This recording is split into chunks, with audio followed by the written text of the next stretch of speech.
Amen. Sitawubuka live la uNkulunkulu. Amen. Sitawufunza live la uNkulunkulu. Ekukhuleni kwami mangathi ngithi growing up as a Christian. Kunenge engikhule ngibuka praise God. Lebe ngicabanga ukuthi live la uNkulunkulu kani kusile. Hallelujah. Amen. Netinto bengithi it's true revelation.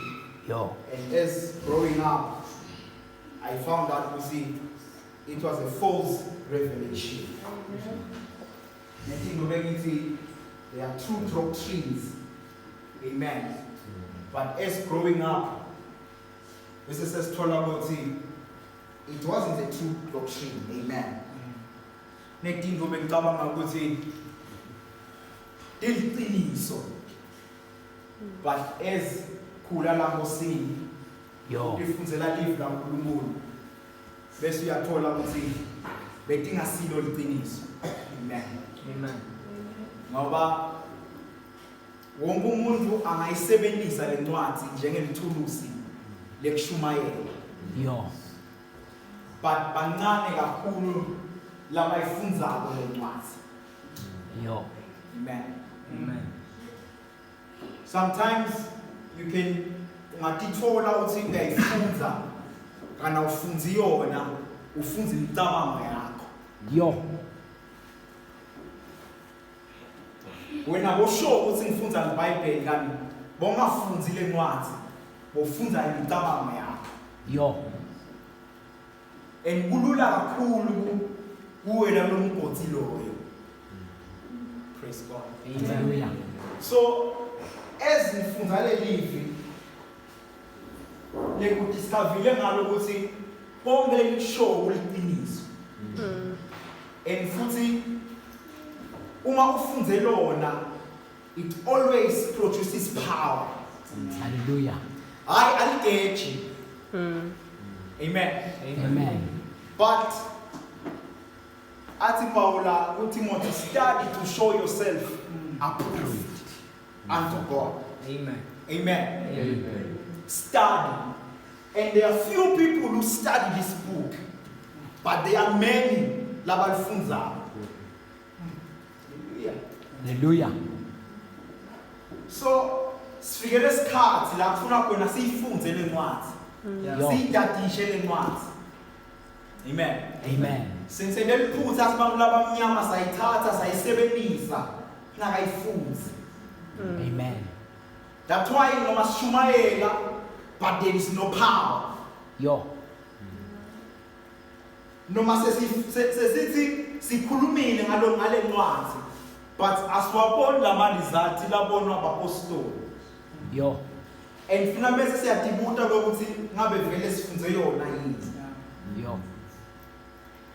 Uthi Jesu lifastelo lemtimba liso. Uma ngabe liso lakho lisebumnyameni, umtimba wakho wonke uba sebumnyameni. Yeah. Yo. Kodwa uma liso lakho likhanya, nemtimba wakho wonke uba sekukhanyeni. Yo. Bese ukhuluma amagama uthi ngakho ke uma lokukhanya lokuwe kubumnyama. Ukhulu kangakanani ke kumnyama lokuwe. Ah. Yo. Lo fundi utobona ukuthi kukhanya nebumnyama kuhlakana kanjani. Kungendeka yini kukhanya kube bumnyama. Yo. Ngoba uthi Jesu uma ngabe lokukhanya lokuwe kubumnyama. Maye kukhulu ke bumnyama lokuwe. How can light be darkness? Hallelujah. Abekhuluma ngani Jesu? Abekhuluma ngale live. Kuthi uma ngabe le live lelakuwe liphutshisa bumnyama. There's so much darkness in you. Yeah. Funa bese uyabuyela ukuthi uyobuka ukuthi lo kufunzile ngabe kungiko yini. Yo. Do you know ukuthi kunebantu right now labahlele esibhedlela bayagula. Hayi ukuthi ngoba thanza uNkulunkulu ukuthi bagule.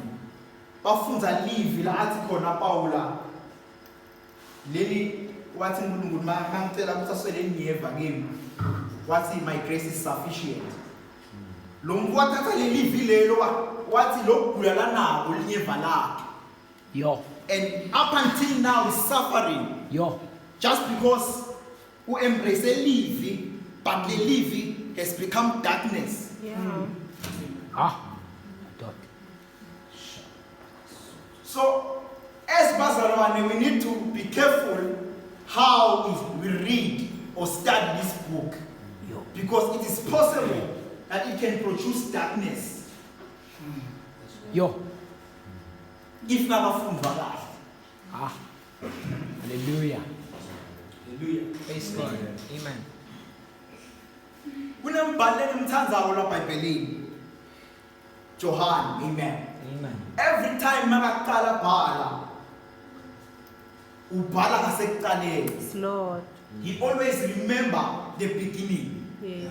So it's very important that when you read the Bible, you are always aware of the beginning. Yo. Don't lose sight of the beginning. Yo. Because once you lose sight of the beginning, you might miss all the books that are allowed. So every time Johann Magabala would say that which was in the beginning, he always remembers that there was a beginning. Yo. So even us, we need to be aware and we need to always remember who there was a beginning. Yo. And in the beginning was God. Yo. Hallelujah. Amen. So once we lose sight of the beginning, I tell you, we will quote Jeremiah wrong. We will quote Psalms wrong. Yo. Even na Matthew, na Johann, na Luka, ngeke simqonze uma sakakuqonze ekuqaleni. Yo. So every time kumbula lokwendeke ekuqaleni. Yeah. Hallelujah. Amen. Ekuqaleni uNkulunkulu wadala umuntu. Yo. Amen. Amen. Makamdala umuntu wamdala ngemfanekiso wakhe ukuthi amfude. Yes, Lord. Hallelujah. Hallelujah. Lesibona manje akusi lokwasekuqaleni. Jesus. Uthi nje simakhuluma nebafundi bakhe mambuta ngenza waye divorce uthi kwakungasiko njalo kusukela ekuqaleni. Yeah. Yo. In other words uthi lenikubona manje akusafani kwasekuqaleni. Mina ngiteleka ngikhumbula uma kutonibuyisela ekuqaleni. Hallelujah. Amen. So lokusihleti la we are here to renew our mind and remind ourselves about the beginning Yes, Lord. so that we may become Yes. the purpose of God which was there from the beginning. Yo. Hallelujah. Amen. Once you lose the beginning, you even your purpose of being here. Ngoba your purpose yekuphila nje kwakho. Amen. Amen. There are people right now labakhuleka ngoNkulunkulu ngenhlitiyo leqinisile nje. Babuta uNkulunkulu ukuthi what is my purpose on earth? Yo. And bayakhala bahlaba mbuta njalo. Yo. But God never answers those kind of prayers. Yo. Because if you ask God what is my purpose, it means you have forgotten the beginning. So called ekuqaleni. Amen. Amen. Uthi uNkulunkulu ekuqaleni asidala umuntu abe umfanekiso wethu asifude. Amen. Amen. That was the whole purpose of God of creating man. Amen. Uthi abe umuntu lofanekisa uNkulunkulu nalofude uNkulunkulu. Yo. Amen. Hallelujah. But logo was lost through sin. Hallelujah. Amen. Amen. Uma logo sekulahlekile ngenxa yesono, Jesus Christ came to restore that which was lost. And if he has restored, uma sekakubuyisele, thina sonke ufuna sihambe ekukhanyeni njengoba yena sekukhanyeni. Yes, Lord. In other words, thina sonke ufuna sihambe ngemfanekiso waNkulunkulu nangekufuta uNkulunkulu. Jesus. Yeah. Amen. Amen. Amen. Hallelujah.